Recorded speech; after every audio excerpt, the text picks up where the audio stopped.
Criança não é adulto pequeno, portanto ela não aprende como nós aprendemos, com explicações puramente verbais ou conceitos abstratos, e eu já vou exemplificar.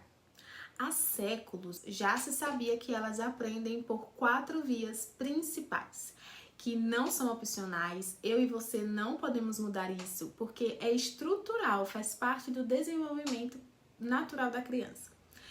Então, é a experiência concreta, a imitação, a repetição, o movimento e a linguagem viva. Se você ignora isso, o ensino até pode acontecer, mas não forma. E qual a diferença de ensinar e formar? Ensinar é transmitir algo específico. Formar é moldar a estrutura da pessoa. Vamos aos exemplos. Quando você ensina, você está lidando com conteúdos, habilidades específicas e informações. Como ensinar as cores, a contar, as letras, a recortar, a traçar. Isso pode acontecer rapidamente, a criança pode até reproduzir o que foi ensinado, afinal ela memoriza muito rápido, mas isso não garante que foi algo internalizado de verdade. E aprender de forma resumida e simples significa internalizar. Aquele aprendizado vai acompanhar a vida da criança.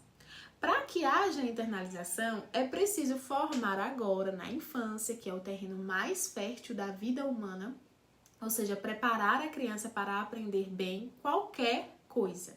E como é que a gente faz isso?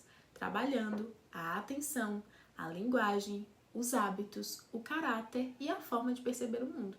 Daí você pode estar se perguntando, Raine, mas então eu só vou ensinar virtudes, não vou ensinar cores, não vou ensinar a contar, só vou ensinar hábitos, atenção, ler histórias. Não é isso, mas não que seja desimportante, né?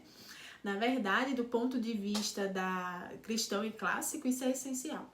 Não estamos educando pessoas para serem trabalhadoras, assalariadas, donas de empresa, que terão riquezas materiais. Estamos educando pessoas que serão futuras mães e pais, cristãos, cidadãos, almas que precisam se converter ao Senhor, que precisam amar o que é amável, que precisam saber discernir bem o bem do mal, em sua essência, né? E não mediante os padrões sociais, porque os padrões, eles mudam o tempo inteiro e cada vez para pior.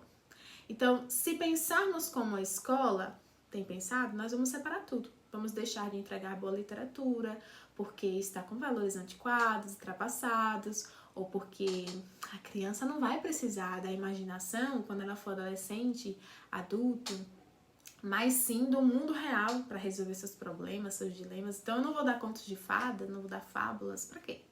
E seguiremos instrumentalizando tudo, guardando tudo em caixinhas separadas, até mesmo os nossos filhos.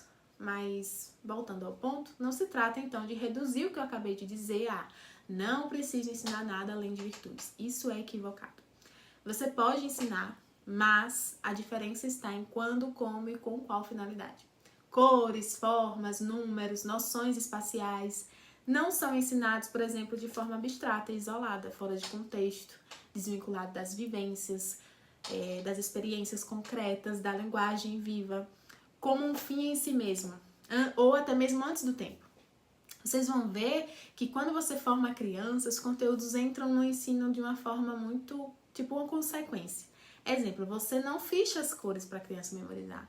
Você cria momentos de brincar com objetos coloridos e primeiro a criança vai classificar separando por cores, mesmo sem saber os nomes das cores. Ali ela já está trabalhando a percepção visual do igual e diferente e depois você começa a nomear essas cores ou vai utilizando outros contextos, saindo, passeando, lendo nos livros. Antes de treinar os números, a criança começa a ser envolvida reconhecendo muito, pouco, maior, menor, a contar os brinquedos, os degraus, as frutas. Você não apresenta, por exemplo, as formas geométricas no papel. Primeiro, você treina a percepção da criança para que ela reconheça essas formas em objetos reais. Enquanto você ensina isso, você está formando atenção, porque a criança precisa aprender a sustentar o foco em uma atividade, observar com cuidado, escutar o que você diz até o fim, permanecer naquela atividade. Por isso que as atividades do meu outro material para bebês de 0 a 24 meses trabalham muito no pilar da atenção, porque já prepara o terreno para os próximos anos.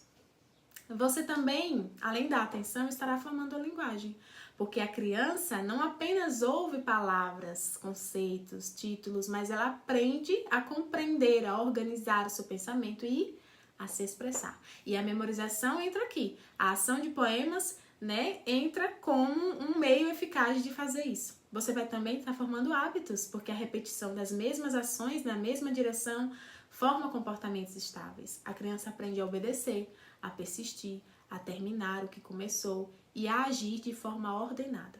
E outra coisa que você forma é a percepção, porque a criança precisa aprender a observar a realidade com clareza, com cuidado, distinguindo as diferenças, reconhecendo os padrões, dando significado ao que ela vê, toca. Então, com esses exemplos, você já consegue perceber um padrão. Nós estamos sempre partindo do concreto para o abstrato. É assim que a criança aprende.